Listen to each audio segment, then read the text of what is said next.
जो ज़मीन आपने ख़रीदी है, चाहे वो ज़रई थी, सकनी थी या कमर्शियल थी, आपके नाम पर मुंतकिल हुई है या नहीं। बिस्मिल्लाहिर्रहमानिर्रहीम। मैं हूँ आज आपसे अपने यूट्यूब एंड फेसबुक चैनल के प्लेटफॉर्म से आपसे रिक्वेस्ट है कि मेरे चैनल को सब्सक्राइब कर दें और मेरे फेसबुक पेज को फॉलो कर दें। आज की इस व्लॉग के अंदर हम डिस्कस करेंगे इंतकाल को। इंतकाल किस तरह से रजिस्टर्ड होती है और कौन से रजिस्टर्ड के अंदर ये रजिस्टर्ड होती है और उसके कितने खाने हैं और कौन कौन से खाने के अंदर क्या क्या चीज़ मेंशन होती है, ये डिटेल के साथ आज की इस व्लॉग के अंदर। सबसे पहले हम थोड़ा सा डिस्कस कर लें कि इंतकाल से क्या मुराद है। इंतकाल से मुराद है कि एक हालत से दूसरी हालत में मुंतकिल होना। ज़मीन की इंतकाल से मुराद कि एक शख्स से उसकी लाइबिलिटीज़, उसके पास जो इंटाइटलमेंट है या मालिकियत है, उस मालिकियत को ट्रांसफ़र होकर दूसरे शख्स के पास जाने के प्रोसेस को इंतकाल कहते हैं। अब इसके बाद दो तरह से इंतकालात जो पाकिस्तान के अंदर या आज़ाद कश्मीर के अंदर राइज हैं, वो एक फ़र्द टू फ़र्द से ट्रांसफ़र की जाती है और दूसरा रजिस्ट्री के थ्रू।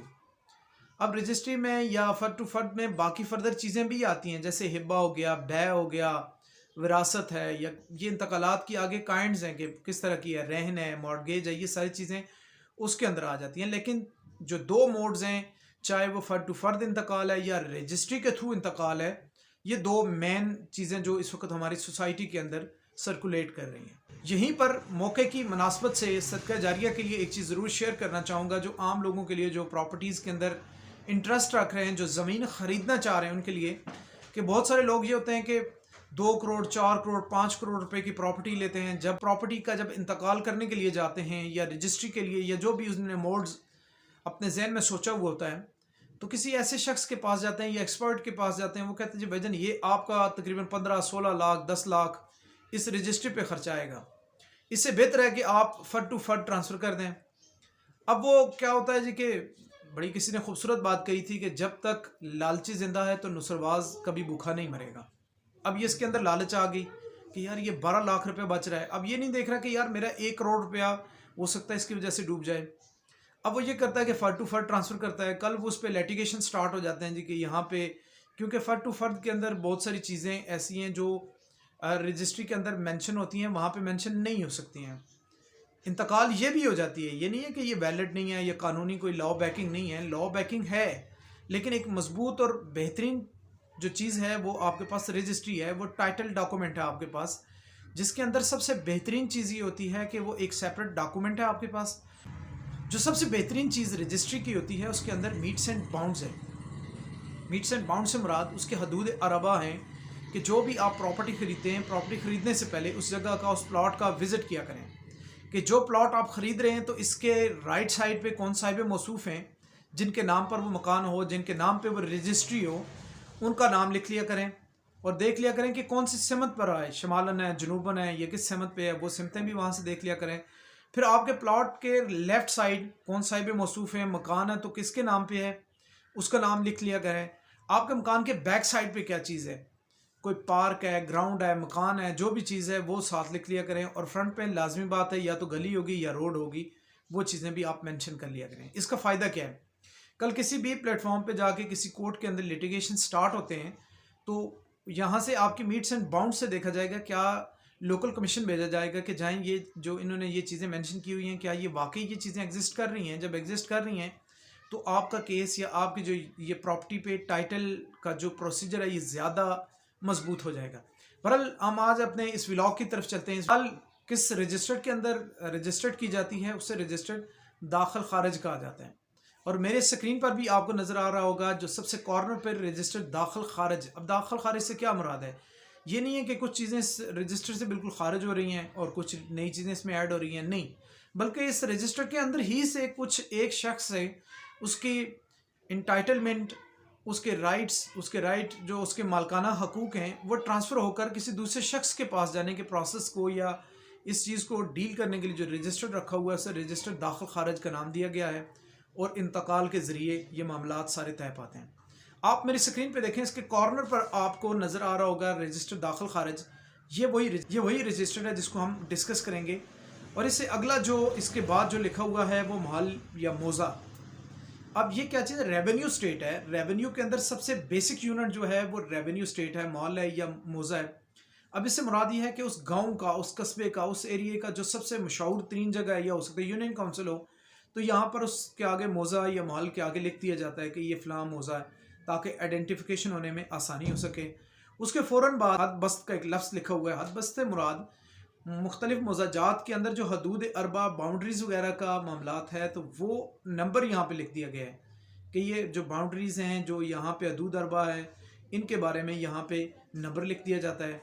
इसके बाद आ जाती है तहसील। अब तहसील क्या चीज़ है कि ये जो सारी चीज़ें आज इसके अंदर डिस्कस होंगी, मोज़ा, खिवट वगैरह सारी चीज़ें, ये किस तहसील के अंदर हैं, और ये तहसील के नाम के बाद ये तहसील किस ज़िले के अंदर है, उस ज़िले का नाम आ जाएगा इससे अगले स्टेप पे।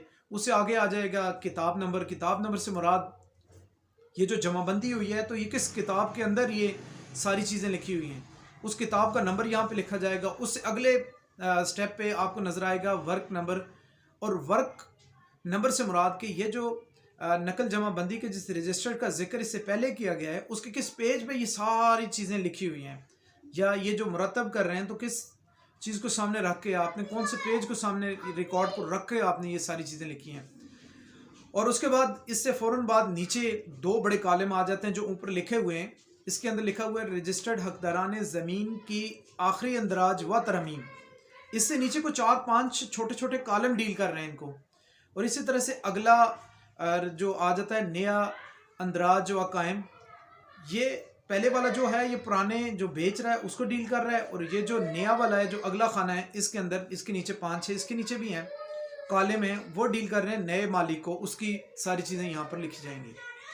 अब इस रजिस्ट्री के बिल्कुल कॉर्नर पर आप देखें नंबर शुमार, और नंबर शुमार के साथ एक आपको लकीर के ऊपर कुछ डिजिट 4-5-6 नंबरों पर नज़र आता है। ये बेसिकली इंतकाल नंबर है, इसका इंतकाल नंबर लिख दिया जाता है। और उसके बाद खाता नंबर। खाता नंबर से मुराद खेवट है, और इसके नीचे 2 डिजिट में लिखी हुई है बटे में, मतलब इनके ऊपर 1 डिजिट है, उससे नीचे 1 डिजिट है। नीचे जो 335 है फॉर एग्जांपल, ये 335 क्या था, 335 इसका पुराना नाम था, ये नंबर था। अब जमाबंदी नहीं हुई है, उसके बाद इसका नाम चेंज करके 450 रख दिया गया है। ये इसका खिवट नंबर 450 है, नाम इसका जो 450 है। अब खिवट के बाद फ़ौरन बाद इसके बाद आ जाएगा मालिक मैं हवाला। अब मालिक का नाम आ जाएगा, उसकी वल्दियत आ जाएगी, और उसके बाद उसके साथ लिख दिया जाएगा कि कितना हिस्सा है। यहाँ पे हिस्सा इस तरह से लिख दिया जाता है, जैसे यहाँ पर मैं आपको दिखाऊँ ये कि 7/141 इस मालिक का हिस्सा बनता है, यानी कि 141 में से 7वां हिस्सा। अब ये 141 क्या है, 7वां हिस्सा तो समझ आ रही है, लेकिन 141 क्या चीज़ है। 141 से मुराद के इस खसरे के अंदर जो रकबा टोटल है, एक तो 141 मरलों पर मुश्तमिल है। उस 141 मरलों में से इसके 7 मरले हैं इस शख्स के जो ये बेच रहा है, ये जिसका अभी जिक्र खैर हुआ है। उसके फ़ौरन बाद छोटे छोटे 3 कॉलम हैं, उस कॉलम के अंदर एक खसरा नंबर है। खसरा क्या चीज़ है, हर खिवट के अंदर मुख्तलिफ खसरे होते हैं। जैसे किसी शख्स का नाम फॉर एग्ज़ाम्पल जैसे मुश्ताक साहब के बेटे ने ये काम किया। मुश्ताक साहब की तो समझ आ रही है, लेकिन उनके 5-6 बेटे हैं, उनमें किस बेटे ने ये काम किया है, उसके लिए उस बेटे का नाम होना ज़रूरी है। जैसे मुश्ताक साहब के बेटे अफजाल ने ये काम किया है, अब समझ आ गई कि मुश्ताक साहब के बेटे जो अफजाल हैं उन्होंने ये काम किया है। इसी तरह से खिवट के बाद जो खसरा है, खसरे से समझ आएगी कि यार हाँ ये खसरे की बात हो रही है। अब खसरा नंबर आ जाएगा। उससे अगला जो 2 कॉलम है, उस कॉलम में लिखा हुआ है रकबा मैं किस्म। ये क्या किस चीज़ को डील कर रहा होता है, ये डील कर रहा होता है कि रकबा कितना है, टोटल रकबा इस खसरे के अंदर कितना है। इसमें है 7 कनाल और ओब्लिक के बाद 1 लिखा हुआ है, यानी कि 7 कनाल 1 मरला। और उसके बाद ये कौन सी किस्म है रकबा ज़मीन, यानी कि ये लिपाड़ा है, लिपाड़ा खुश्की है, बंजर है, बंजर जदीद है, कदीम है, ये थोड़े से डिजिट के साथ ये भी लिख दिया जाता है। ये सारी क्या चीज़ थी, बाइफिकेशन थी। पूरी इन्फॉर्मेशन किसकी थी, पुराने जो मालिक जो बेच रहा है ये उसके मुतालिक ये खाना डील कर रहा था। वाला जो कॉलम है वो उसको देख लें। उसके नीचे फ़ौरन बाद लिखा हुआ है नया मालिक मैं हवाला। अब नए मालिक का जिक्र हो रहा है, जो ख़रीद रहा है उसका नाम, वल्दियत, कहाँ का है, सकन, यानी उसकी पूरी इन्फॉर्मेशन यहाँ आ जाएगी।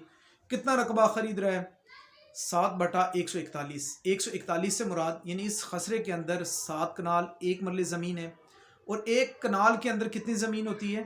20 مرلے، اور جب 20 مرلوں کو 7 پہ ڈیوائیڈ کیا تو 140 مرلے، ایک مرلہ آگے والا ایڈ کیا تو 141 مرلے، یعنی 141 مرلے اس کھیوٹ کے اندر ٹوٹل ہیں۔ پھر اس سے آگے آ جاتا ہے خسرہ نمبر، یعنی سروے نمبر، وہی پچھلے والا خسرہ نمبر 950 یہاں پہ بھی منشن کر دیا جائے گا۔ پھر وہی رقبہ قسم، رقبہ اور قسم وہی لکھ دی جائے گی، 7/1 لپاڑا خشکی یا جو بھی ہے قسم لکھ دی جائے گی۔ اس سے آگے یہ ان دو خریدنے والے کو اور بیچنے والوں کو یہ دونوں کی انفارمیشن یہاں پہ ایڈ ہو گئی۔ اس کے بعد آ گیا کاشتکار کا نام۔ اب کاشتکار سے مراد یہ ہے کہ زرعی زمین پر تو کاشتکار ہوتے ہیں، لیکن جو سکنی زمین ہے، سکنی زمین سے قبضے کو شو کر رہی ہوتی ہے۔ بدستور اگر لفظ بدستور لکھا ہوا ہو، اس سے مراد یہ لی جائے گی کہ یہ جو مالک ہے یہی اس پر قابض ہے۔ اگلا چھوٹے سے کالم میں لکھا ہوا ہے قسم انتقال داخل خارج، یعنی کہ یہ کون سی قسم ہے، یہ ہبہ ہے، بے ہے، یا یہ رہن ہے، مارٹگیج ہے، کس طرح سے یہ انتقال ہو رہی ہے، کس طرح کی، مطلب کس موڈ سے یہ آ رہی ہے۔ اور اس کے بعد فیس لکھی ہوئی ہوتی ہے کہ کتنی فیس اس پہ، جتنا ٹیکس بنا ہوا ہوتا ہے وہ بہت کم لکھتے ہیں لوگ۔ پھر اس سے اگلا جو کالم ہے یہ باقی کالموں میں تھوڑا سا سائز میں بڑا ہوتا ہے، جس کے اندر لکھا ہوتا ہے رپورٹ و حکم۔ یہ رپورٹ کون مرتب کرتا ہے؟ یہ پٹواری رپورٹ مرتب کرتا ہے، جس کے اندر آپ بھی ملاحظہ کر لیں، پٹواری اس پہ رجسٹری کو رپورٹ ڈالے گا۔ اس سے پہلے جو دستخط انگوٹھا جو لگتا ہے وہ بیچنے والے کا سائن انگوٹھا لیا جاتا ہے اسی کالم کے ٹاپ پہ۔ اس سے نیچے جو آ جاتی ہے وہ رپورٹ کیا ڈالتا ہے؟ جناب عالی آج آمدہ پرچہ رجسٹری نمبر حوالہ رجسٹری انتقال نمبر، وہی جو بالکل سٹارٹ میں نمبر شمار میں لکھا ہوا تھا وہی یہاں پہ ریپروڈیوس ہوگا۔ کس تاریخ کو یہ انتقال ہوئی تھی وہ یہاں پہ لکھی جائے گی، اور تحت ضابطہ اندراج کر دی گئی ہے۔ یہ یہاں تک آ گئی۔ یہ اس سے ہرگز یہ مطلب نہیں ہے کہ انتقال مکمل ہو گئی ہے، نہیں، بلکہ یہاں تک اگر آپ کی چیزیں پڑی ہوئی ہیں، لکھی ہوئی ہیں رجسٹرڈ پر، تو یہ زیر تجویز ہے، یہ مکمل نہیں ہوئی، پوری طرح سے اس پہ عمل درآمد ابھی نہیں ہوا۔ اس کی وجہ کیا ہے؟ سب رجسٹرار کیا کرے گا اس پر؟ سب رجسٹرار اس کی تصدیق کرے گا۔ سب رجسٹرار سے کیا مراد ہے؟ سب رجسٹرار سے مراد پاکستان کے اندر تحصیلدار کے پاس یہ پاورز ہوتی ہیں کہ سب رجسٹرار کی حیثیت سے چیزوں کو اٹیسٹ کر رہا ہوتا ہے۔ اور اس کے بعد آزاد کشمیر میں یہ سینئر سول جج صاحب یا سول ججز کے پاس یہ اختیار ہوتا ہے کہ وہ سب رجسٹرار کی پاورز کو استعمال کرتے ہوئے اس ڈاکومنٹ کو تصدیق کریں۔ اور اس کے اندر جو آپ کو جو تصدیق نظر آئے گی وہ تصدیق جو بالکل سٹارٹ میں جو پرانا مالک ہے، اس مالک کے بالکل نیچے ایک 4-5 لائنوں پر لکھی ہوئی ایک تحریر ہوگی، جس کے کچھ ورڈنگ میں تھوڑی سی آپ کو پڑھ کے سنا دیتا ہوں، وہاں سے آپ عکس کر لیجئے۔ واقعہ حاضہ برسر اجلاس عام ہوا، عمل ہو کر رجسٹری نمبر انتقال نمبر، وہی جو انتقال نمبر اوپر نمبر شمار کے نیچے لکھا ہوا ہے، تاریخ، حوالہ کون سا آ جائے گا، یعنی کہ وہ خسرہ کھیوٹ کا نمبر آ جائے گا، سروے نمبر آ جائے گا، اس سے آگے تعدادی، یعنی اس خسرے کے اندر تعدادی کتنا ہے، ٹوٹل رقبہ لکھ دیا جائے گا، 7 کنال 1 مرلے۔ اور پھر اس کے بعد بقدر حصہ سے مراد کہ اس شخص کا کتنا حصہ بنتا ہے۔ اس شخص کا جو حصہ بنتا ہے وہ 7/141، پھر یعنی کہ اس نے آگے پھر لکھے گا کیا کہ 7 مرلے من جانب کون جو پرانا مالک ہے اس کا نام آ جائے گا، بحق جس نے خریدی ہے، جس کے حق میں ہو رہی ہے اس مالک کا نام آ جائے گا، بصورت جدید منظور ہو جاوے، سکنی تاریخ لکھے گا، دستخط کرے گا۔ یہ ساری پروسیجر تھا۔ یہ جب پوری چیزیں آپ کو نظر آئیں گی اس کے بعد، بلکہ اس کے ساتھ ایک چھوٹا سا کالم اور ہے جس کے اندر پٹواری صاحب نے اور بھی لکھا ہوا ہوتا ہے، خسرہ نمبر لکھتے ہیں، پھر 7 کھیوٹ لکھتے ہیں، ٹوٹل تعداد لکھتے ہیں، تعداد میں سے اس کا حصہ پھر نکالتے ہیں جی کہ 7/141، اور پھر اردو میں بھی لکھتے ہیں کہ یہ 7 مرلے انہوں نے انتقال کر دی ہے اس تاریخ کو۔ یہ چیز اور یہ ساری چیزیں اگر آپ کے داخل خارج رجسٹرڈ کے اندر موجود ہیں تو اس کا زمین جو ہے آپ کے نام پر منتقل ہوئی ہے۔ آج کے اس ولاگ کے ساتھ آپ سے اجازت چاہوں گا۔ آپ سب کی سماعتوں کا بہت بہت شکریہ۔ السلام علیکم۔